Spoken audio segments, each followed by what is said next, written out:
Assalamualaikum warahmatullahi wabarakatuh. Nama saya Elisa Intan Nursafa, absen 13 dari kelas 12 MIPA 2, ingin menjelaskan tentang Kabinet Wilopo. Kabinet Wilopo adalah kabinet ketiga yang dibentuk setelah pembubaran negara Republik Indonesia Serikat. Kabinet yang diketuai oleh Wilopo ini bertugas pada periode 3 April 1952 sampai 3 Juni 1953. Wilopo adalah seorang Perdana Menteri Indonesia ke-7. Latar belakang Kabinet Wilopo.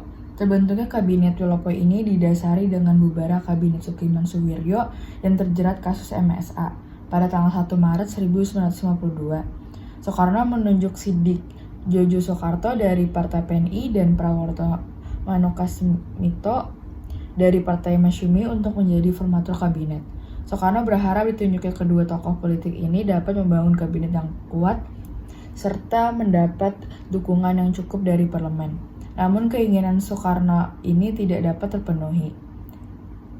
Karena Sidik dan Prawoto tidak mendapat dukungan penuh dari parlemen. Sidik dan Prawoto kemudian mengembalikan mandatnya kepada presiden.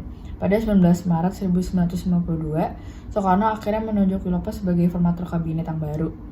Kabinet Wilopo ini menjadi kabinet Zeken, artinya kabinet ini berisikan jajaran para tokoh yang ahli dalam bidangnya, bukan hanya dari partai politik tertentu. Selanjutnya ada susunan Kabinet Wilopo, yaitu pertama ada Menteri Luar Negeri, itu Wilopo dan Mukarto. Wilopo berhenti pada 29 April 1952, dilanjutkan oleh Mukarto, diangkat pada 29 April 1952. Yang kedua ada Menteri Dalam Negeri, yaitu ada Muhammad Royam.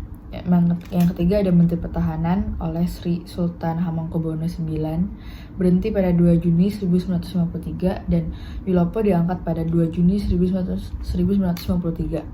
Yang keempat ada Menteri Kehakiman yaitu Lukman Wiradinata.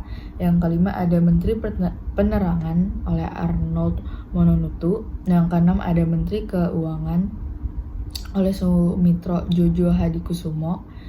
Yang ketujuh ada Menteri Pertanian oleh Muhammad Sarjan. Yang ke-8 ada Menteri Perekonomian Sumanang. Terus ada Menteri Perhubungan itu oleh Juanda.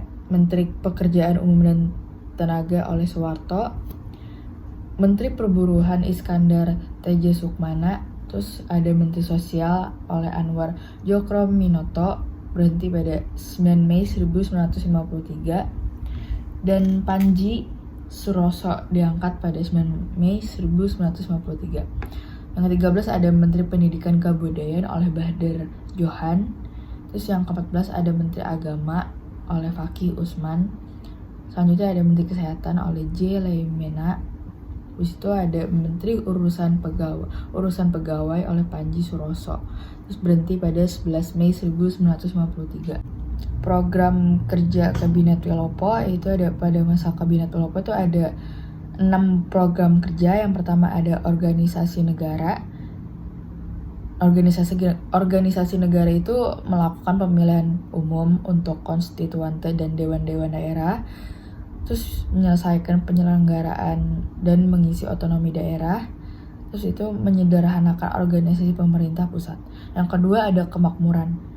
Kemakmuran itu untuk memajukan tingkat penghidupan rakyat dengan mempertinggi produksi nasional, terutama bahan makanan rakyat, dan melanjutkan usaha perubahan agrarian. Selanjutnya yang ketiga ada keamanan. Keamanan itu untuk menjalankan sesuatu untuk mengatasi masalah keamanan dengan kebijaksanaan sebagai negara hukum dan menyempurnakan organisasi alat-alat kekuasaan negara serta memperkembangkan tenaga masyarakat untuk menjamin keamanan dan ketenteraman. Yang keempat ada perburuhan. Perburuhan itu melengkapi perundang-undangan perburuhan untuk meningkatkan derajat kaum buruh guna menjamin proses produksi nasional. Yang kelima ada pendidikan dan pengajaran. Itu untuk mempercepat usaha perbaikan untuk pembaruan pendidikan dan pengajaran. Lalu ada luar negeri.